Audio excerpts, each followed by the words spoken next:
Vanessa Bramwitz here. I wanted to start this little live with a tip and a tool for you because this is something I use almost every single day and I find it super valuable, and I thought that I should share it with you because I think it's gonna be a game changer as far as your writing goes. So before I forget, I have a webinar coming up. Go to elearningsecrets.com to register for it. Now, the thing is, I was trained in English, in the fancy way. So what happens is, even though I sometimes want to write things that are dialogue, or I want to write things in casual speak, or I want to actually write for real people, the problem is that before I started really practicing this, I wrote very formal. And it's funny because I'll think casual, but somehow when it comes out on paper, it gets super formal and also complicated. So one of the things that I started looking for is, how can I improve my writing? How can I make it easier to read? How can I make it clear, more concise?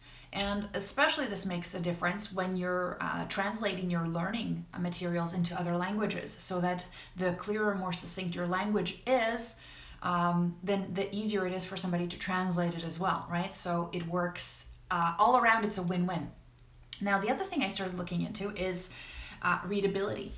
And readability is measured of a text, let's say, because that's what I'm talking about, is basically a formula, right? How readable something is a formula.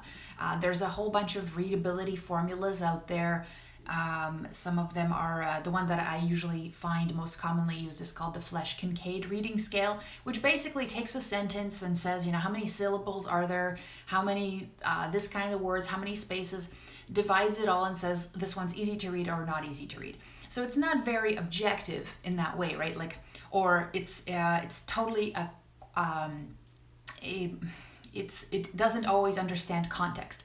But what it does do is it gives us kind of a guideline, and if things are kind of skewed to one side of the spectrum, then what happens is you could say, okay, if things are really off here, then it's not just the fact that this formula is telling me that it can't tell context. That's fine. I can add that myself as far as making sure that I don't dilute the language so much that it makes no sense anymore.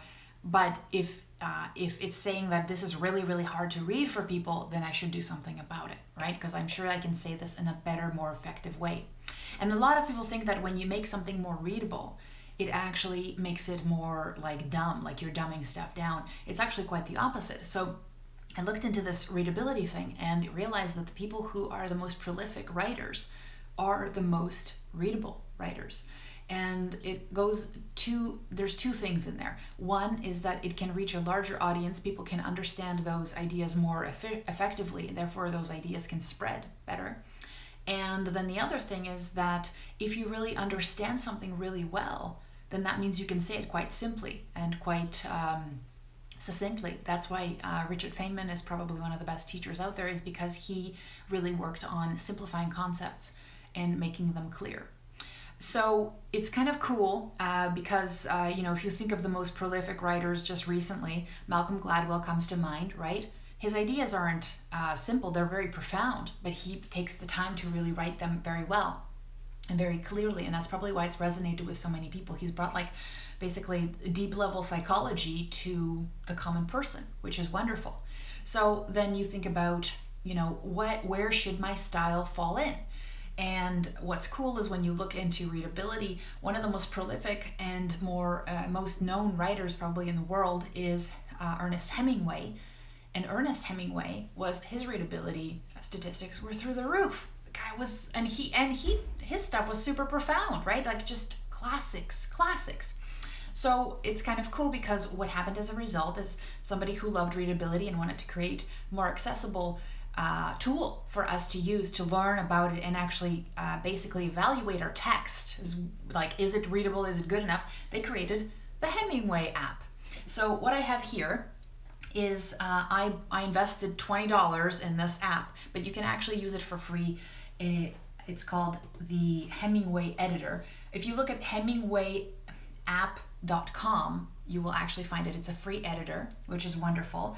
The benefit of having the app is it lives on your desktop, doesn't need online, and you can save those documents, right? So stuff, if you use basically the browser version, if you close down a tab, it's gone, baby, it's gone. But until then, like, you don't have to invest anything. It's actually pretty awesome because it works. So here, let me just show you quickly what you should be looking out for.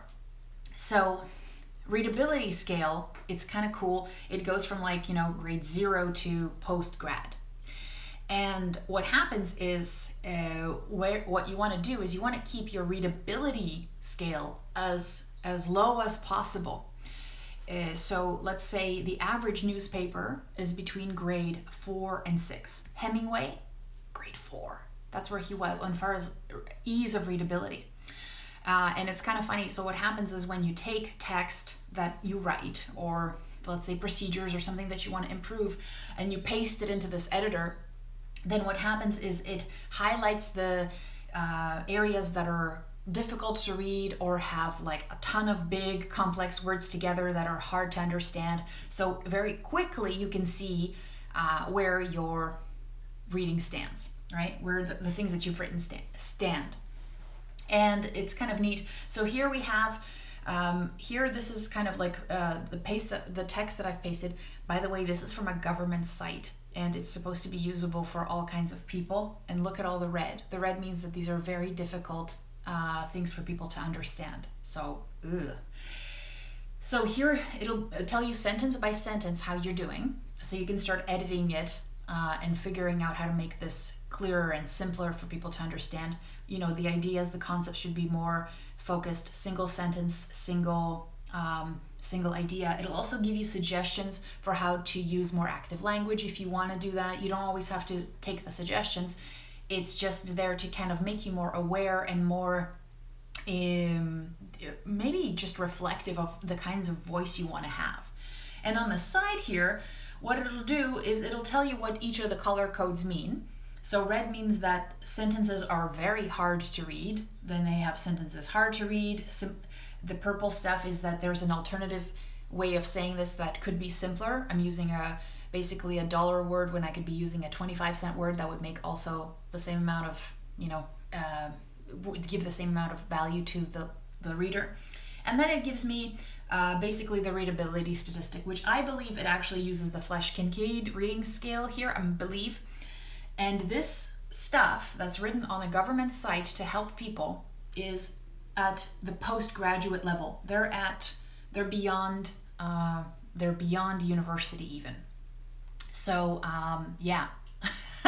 So one of the things that it'll say is, the readability is poor. You should go for something at least grade, it says 14, which is still, like, if you think about the fact that the National Post is written at the grade 6 readability level, that is insanely out of reach for a lot of people, and they probably read it and be like, I don't get any of it, and I don't really know the major ideas here. So one of the things you can do then is, as you're going through this, you can say, okay, this is, for me, what this has done is, at first it's a little hard because you don't understand necessarily, it's not just about adding periods between spaces. What it forces you to do, if you want to become a good writer, is it actually forces you to say, what am I really trying to say here? And how can I say that clearly first? And then how can I get into more detail? But first, I got to be clear on that idea. So what it does is it gives you more of these opportunities to think about, that there's that acronym TL:DR, too long, didn't read. One of the things that I'm trying to do here is I know that people don't want to read all this stuff. So how can I give them the most essential information, and then if they want to dig in more, that they get more, right? So it forced me to actually start becoming more succinct with my ideas and the intention of all this language. What am I trying to say? And then once you start doing that, then it stops becoming wordsmithing, like one single word at a time. It starts being more of conceptual. And then what happens is you start really being able to say, how can I edit this down to be as punchy and as focused as possible without diluting the message in any way if things are very important for me, right? So either way, I hope you find this useful. I found that it helps me with writing, not only procedures, but also every time I'm writing even an email or anything, I just pop it in here just to see, if there's ways I could say things better, if it's clear what I'm saying. And the more you get into this habit and kind of try and unlearn your formal training through university and things like that, then you can actually write things that people, that resonate with people, they understand, and they can actually share those ideas because they make sense to them. And that's really what you want, right? So I hope this was helpful. Once again, check out HemingwayApp.com first. And then if you really love it, try it out. If you really love it, then you can get the desktop app. And it's awesome, stable, no problems. So I hope you enjoyed this. If you found it useful and this is something that you think somebody would benefit from, then do spread the word, because it's a sweet app and it's free. And if you really want to upgrade, you can, but you don't have to. I've used the free version for a very long time and it's absolutely awesome. So spread the word. Also, sign up for my webinar coming up, elearningsecrets.com.